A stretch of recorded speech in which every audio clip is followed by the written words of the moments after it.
Good midnight. This is Solo. Tonight we'll look at the medal struck for the man who realized, for the first time in history, that war had wings. Silver is meant to shine, but time has a way of leaving its mark. It is dark, tarnished, and imperfect, much like the history it represents. It takes us back to 1911, to the North African desert, where a few officers were doing something consequential. They were teaching war how to fly. Italy wanted an empire. They watched the British in Egypt and the French in Algeria and Morocco, and they decided they needed a slice of that pie before it was all eaten. Their target, Libya, the fourth shore. The Ottoman Empire held several provinces, but it was sick man of Europe at that time, and it was weak. When the Italian fleet bombarded Tripoli in September 1911, they landed 15,000 troops, expecting a swift march to glory. But the desert has a way of swallowing empires. The Ottomans and local resistance retreated into the hinterlands, turning a conquest into a grinding stalemate in the sand. It was a war of the old ways: battleship broadsides, bayonet charges, and horse-mounted scouts. But Italy also brought a secret weapon.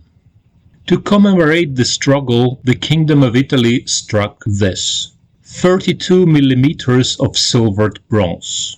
On the back it reads Guerra Italia Turca, 1911-12. It was given to the men in the trenches of the Ain Zara oasis. But its true significance isn't in the metal, it is in what those men saw when they looked up.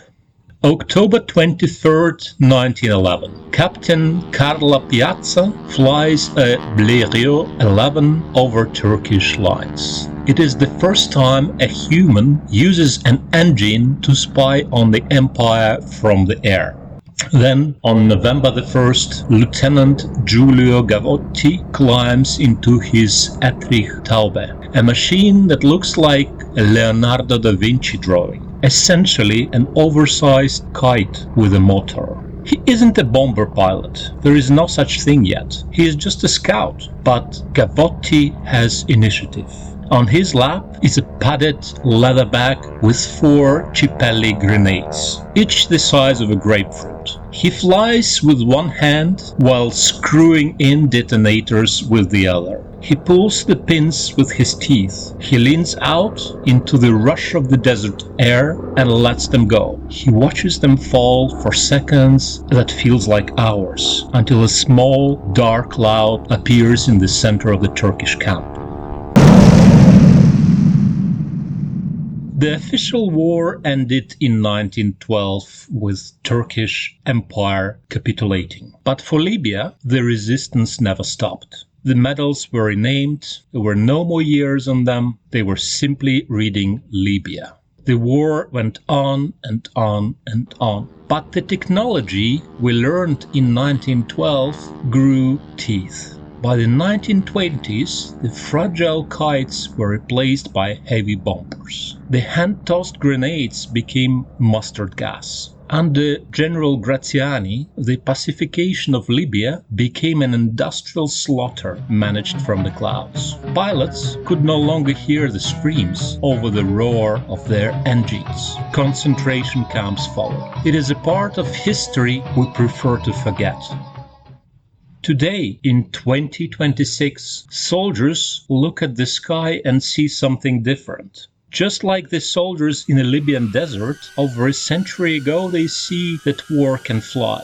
But today the war doesn't need a pilot. Autonomous drones, AI-managed swarms, machines that strike without a human hand to pull the pin or guide the fall.